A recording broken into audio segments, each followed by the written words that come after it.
The fluorescent lights buzzed faintly overhead, casting a sterile glow across the empty office. It was well past midnight, and the towering glass building that housed Pinnacle Innovation stood silent, save for the soft hum of a vacuum cleaner weaving through the cubicles. Maria Alvarez, a slight woman with salt and pepper hair tied back in a neat bun, moved with quiet purpose. Her cleaning cart, laden with supplies, squeaked as she pushed it down the hallway, her worn sneakers padding softly against the polished floor. At 48, Maria had cleaned these offices for nearly a decade, her hands calloused from years of scrubbing, sweeping, and wiping away the day's chaos. She didn't mind the work. It was honest, and it kept her son, Mateo, in school, chasing his dream of becoming an engineer. Tonight, though, something felt different. Maybe it was the stillness, heavier than usual, or the faint ache in her knees that reminded her of the years piling up. She paused by a window, catching her reflection in the glass, a silhouette against the glittering cityscape of Chicago. The skyline always took her breath away, even after all these years. It reminded her of the dreams she'd once had, back in Guadalajara, before life had swept her across borders and into this quiet, solitary routine. Maria shook her head, brushing off the nostalgia. She reached for her old portable speaker, a gift from Mateo, and set it on her cart. The office was empty, no one to disturb. She scrolled through her phone, her fingers hesitating before selecting a song. A lively cumbia beat filled the air, the rhythm pulsing through the stillness. Maria smiled. Music had always been her escape, her small rebellion against the grind. She swayed her hips, letting the beat guide her as she dusted a row of desks. Soon, she was spinning, her mop a makeshift partner, twirling through the cubicles with a grace that belied her tired limbs. She laughed softly to herself, lost in the moment, unaware of the figure standing in the shadows of the executive suite. Elliot Grayson, the CEO of Pinnacle Innovations, leaned against the doorway, his arms crossed. At 35, he was the youngest CEO in the company's history, a tech prodigy who'd turned a startup into a global powerhouse. His sharp suit was rumpled, his tie loosened after hours of poring over financial reports. He hadn't meant to stay this late, but the board meeting tomorrow loomed like a storm cloud. He'd been pacing his office when the music caught his ear, a sound so out of place in the sterile corporate world he'd built.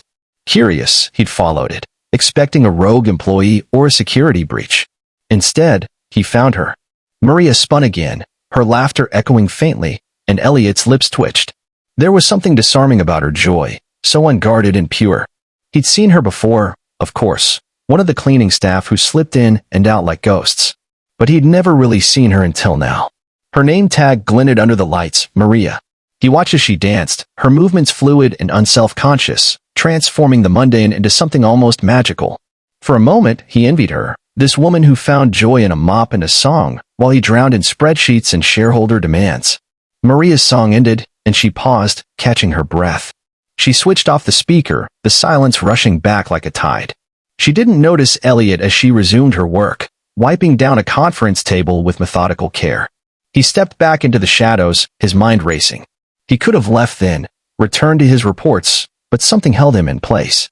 Maybe it was the contrast, her lightness against his heaviness. Or maybe it was the memory of his own mother, a single parent who'd worked nights as a nurse, humming to herself to get through the long hours. Whatever it was, Elliot couldn't shake the image of Maria dancing. The next morning, the office buzzed with its usual chaos.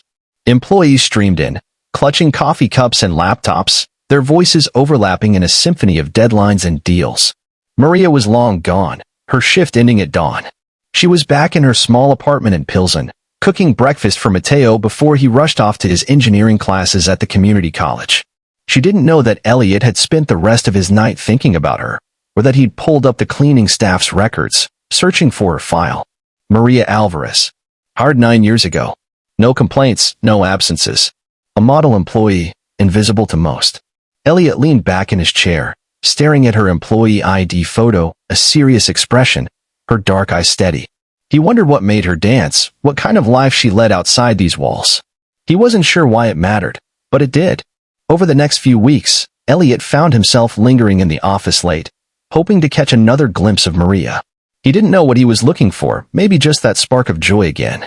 He saw her a few times, always alone, always with her music.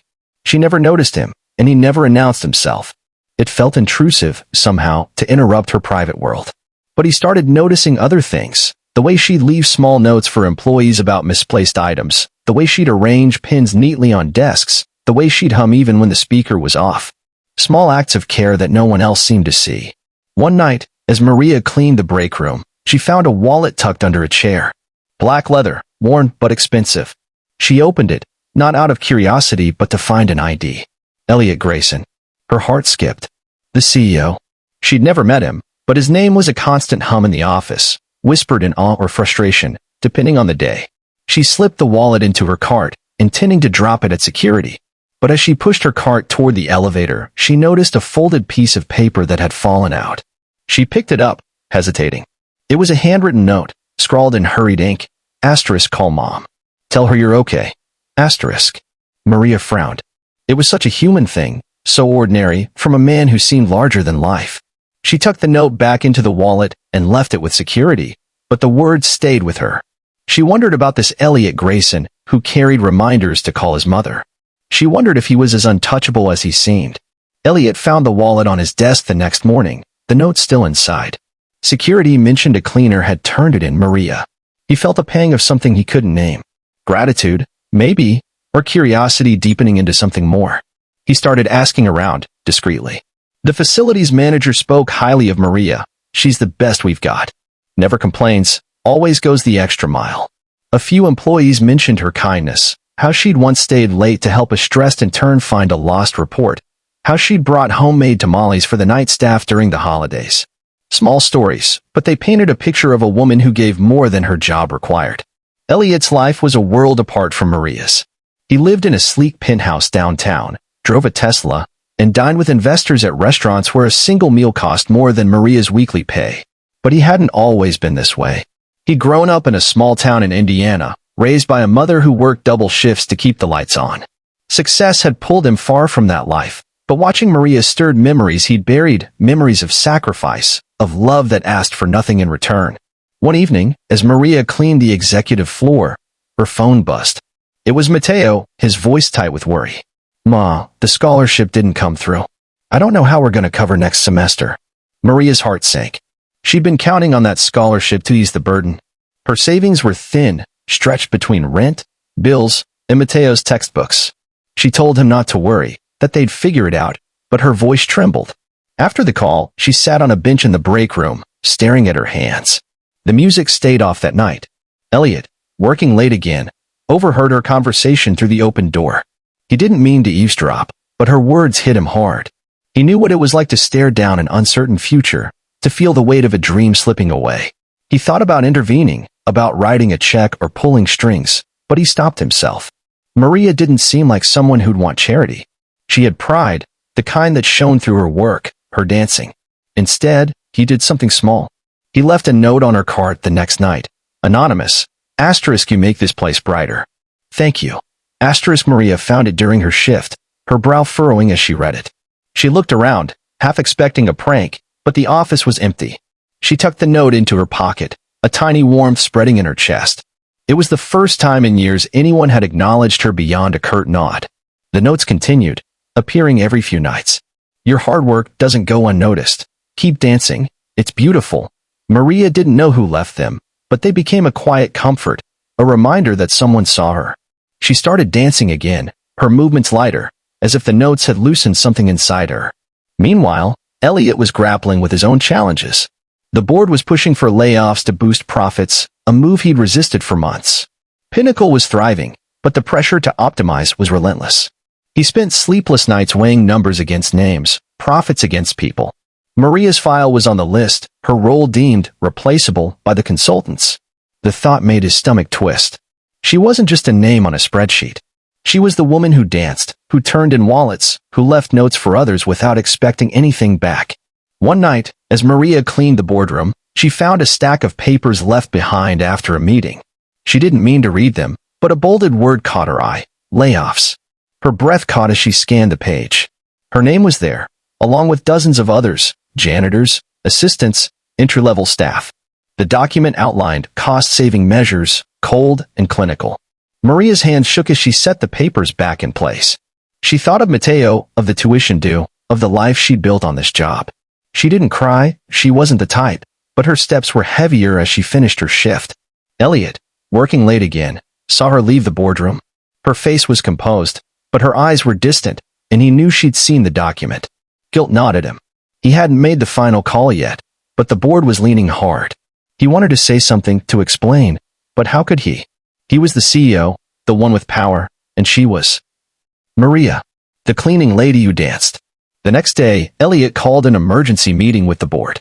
He argued passionately, citing employee morale, loyalty, the human cost. The board pushed back, but Elliot was relentless. He proposed an alternative, a voluntary pay cut for executives, himself included, to preserve jobs. It was a risky move, one that could have cost him his position, but he thought of Maria, of her notes, of the way she moved through the world with quiet dignity. The board relented, grudgingly agreeing to his plan. Maria didn't know any of this. She went to work that night expecting the worst, bracing for a pink slip. Instead, she found another note on her card. Asterisk, you're staying. We need you. Asterisk, her breath hitched. She looked around, as if the writer might step out of the shadows, but the office was quiet. She clutched the note, her eyes stinging. For the first time in weeks, she turned on her music, letting the cumbia fill the air as she danced, tears mingling with her laughter. The following week, Elliot made a decision. He created a scholarship fund for employees' families, funded by his own bonus. The first recipient was Mateo Alvarez, whose application, submitted anonymously by a concerned colleague, highlighted his academic promise and financial need. When Maria got the news, she collapsed into a chair, sobbing with relief. Mateo hugged her, promising to make her proud, unaware of the quiet figure watching from a distance. Elliot never told Maria he was the one leaving the notes, or that he'd fought for her job, or that he'd funded her son's scholarship. He didn't need to. Watching her dance again, seeing the light return to her eyes, was enough. But Maria, in her own way, gave something back. One night, she left a note on his desk, slipped under a stack of reports. Asterisk, thank you, whoever you are. You've made a difference.